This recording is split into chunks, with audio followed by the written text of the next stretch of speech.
नमस्कार। बढ़ती महंगाई और लगातार दे रहे मोबाइल रिचार्ज से परेशान एक युवक की कहानी सुनिए। हमारे साथ एक युवक है, काफी परेशान लग रहे थे तो हमने सोचा कि इनसे बात की जाए। क्या परेशानी है आपकी? एक रिचार्ज करने के लिए सोचना पड़ रहा है।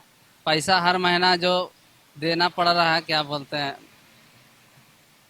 और अभी महंगाई का ज़माना में रिचार्ज के लिए बहुत सोचना पड़ जा रहा है। और बात रहा कहीं जॉब करने का, तो जॉब आदमी करेगा तो कहाँ पैसा भी एक होता है ना, कि कम से कम देना, सही से देना चाहिए। तो 7 से 8 हज़ार रुपये देंगे बोलता है, तो कहाँ से होगा 7 से 8 हज़ार में। गरीब लोग के लिए बहुत दिक्कत हो जा रहा है यार, और क्या बोले। तो जो लोग पढ़ाई किए हुए हैं वो तो अच्छी खासी नौकरी कर रहे हैं, कमा रहे हैं पैसा। बेरोजगार जो है वो तो अभी मोटा मोटी कमा रहा है 9 से 10 हज़ार रुपये, 12 हज़ार रुपये, ऐसा 15 हज़ार रुपये कमा रहा है। जो पढ़ा लिखा है उन लोग को लिए भी बहुत सोचना पड़ रहा है। उन लोग को अभी कहीं जॉब में रख रहा है, वही 10 से 12 हज़ार नहीं, 7 से 8 हज़ार रुपया में रखने खोजता है। मतलब पढ़े लिखे लोगों को भी। ये इंटर पास है उन लोग को 7 से 8, हम जहाँ तक बात किए, पता किए, जहाँ हम एक्सपीरियंस अपना लिए वहाँ तक हमको पता चला 9 से 10 हज़ार, 7 से 8 हज़ार में रखने खोजता है। तो आदमी कहाँ रुकना चाहेगा ऐसे में। कहाँ, मतलब कहाँ जाइएगा फिर? कहाँ जाएंगे फिर, जब तक काम नहीं मिला है, जॉब ऐसा अगर सही से सही सही जगह पे नहीं मिलता है तो तब तक आदमी बैठेगा ही ना। तो आपने पढ़ाई की है अपनी प्रॉपर? कहाँ तक पढ़े लिखे हैं आप? इंटर तक किए हैं बस। पास हैं कि इंटर कर रहे हैं?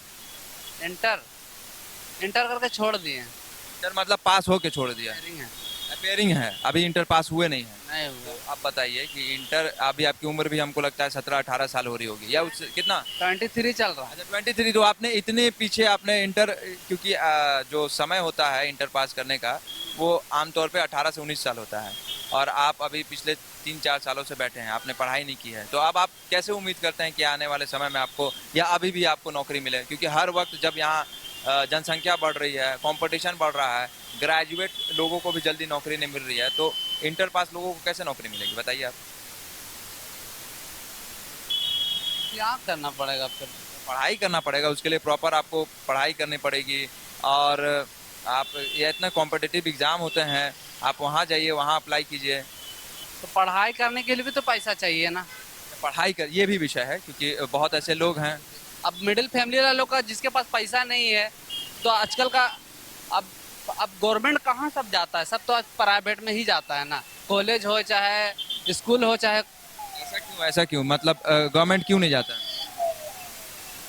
अभी 9-10 के बाद सब अभी कॉलेज, अधिकतर कॉलेज गवर्नमेंट ही आता है, प्राइवेट ही आता है। तो ऐसा क्यों है, गवर्नमेंट पे भरोसा क्यों नहीं है आपको? गवर्नमेंट गवर्नमेंट जो स्कूल्स होते हैं या कॉलेजेस होते हैं, इतनी सारी सरकारी संस्थाएं हैं, तो उन पे भरोसा क्यों नहीं है? उन पे क्या मतलब पढ़ाई नहीं होती क्या? तो नहीं पता, लेकिन मेरा, हम अपना कॉलेज में थे तो मेरा स्कॉलरशिप का पैसा 2 साल का पैसा नहीं आया। क्या, कौन से कॉलेज में थे आप? मड़वाड़ी कॉलेज में थे।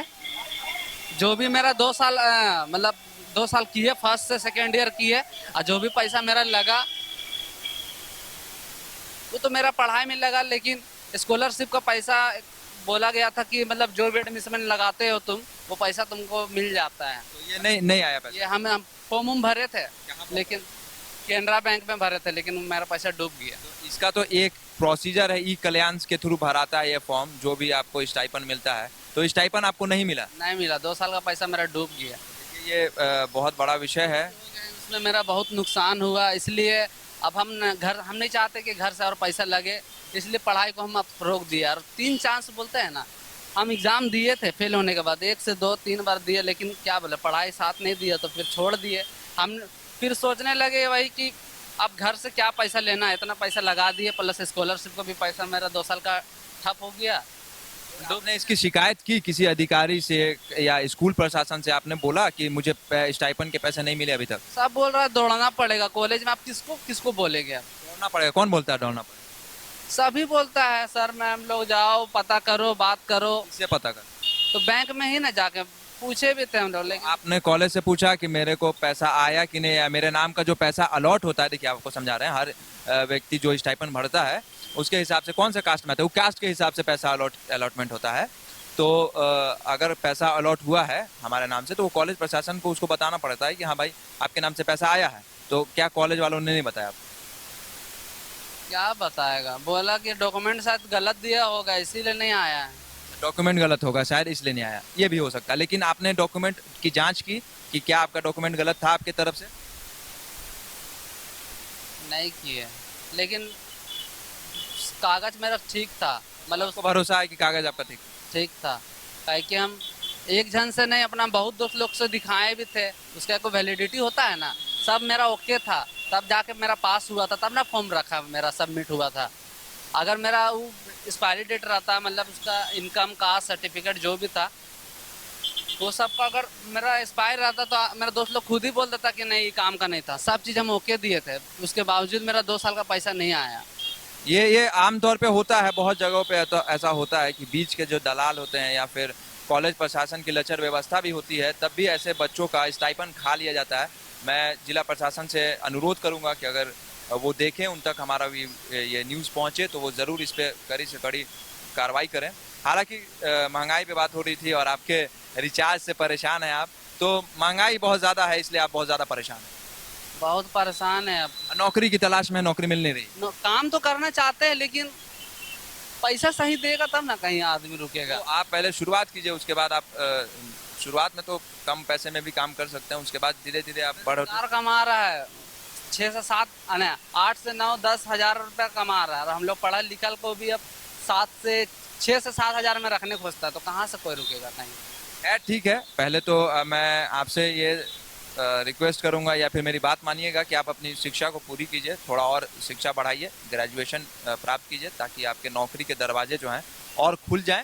और साथ ही साथ आपने सही बोला, बढ़ती महंगाई एक बड़ा विषय है और इससे आम आदमी परेशान है, हर वर्ग के लोग परेशान हैं। इस पर गहन चिंतन करने की ज़रूरत है।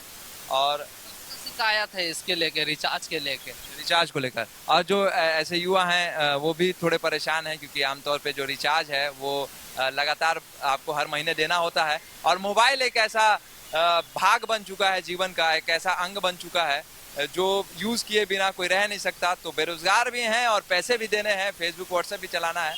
तो ये बड़ा विषय है, गंभीर विषय है, लेकिन महंगाई, बढ़ती महंगाई को रोकना ये भी एक विषय है और इसको इस पर सरकार को गहन चिंतन करना चाहिए और समझना चाहिए। मतलब ऐसा नहीं कि मतलब लूट, मतलब अगला को, मतलब तुमको जीना है तो तुमको दौड़ना पड़ेगा। ये देखिए, ये तो जीव चले बस। बड़ा जो भी है, अंबानी है, मुख्यमंत्री है, जो भी है, वो लोग सब सरकार से यही बोलते हैं ना कि इंसान को मतलब होता है ना नॉर्मल, बस आराम से रह सके हो। आपकी इनकी परेशानी को हम समझ गए और कोशिश करेंगे कि इनकी परेशानी जल्द से जल्द दूर हो, इनको कोई ढंग की नौकरी मिले और ताकि ये अपना मोबाइल का रिचार्ज करा पाएँ। और बढ़ती महंगाई का विषय जो है वो लगातार न्यूज़ मीडिया में आ रहा है, उस पर सरकार गहन चिंतन करने की कोशिश करेगी। कैमरामैन संजय के साथ मैं सचिन आर्या, न्यूज़ 22 को।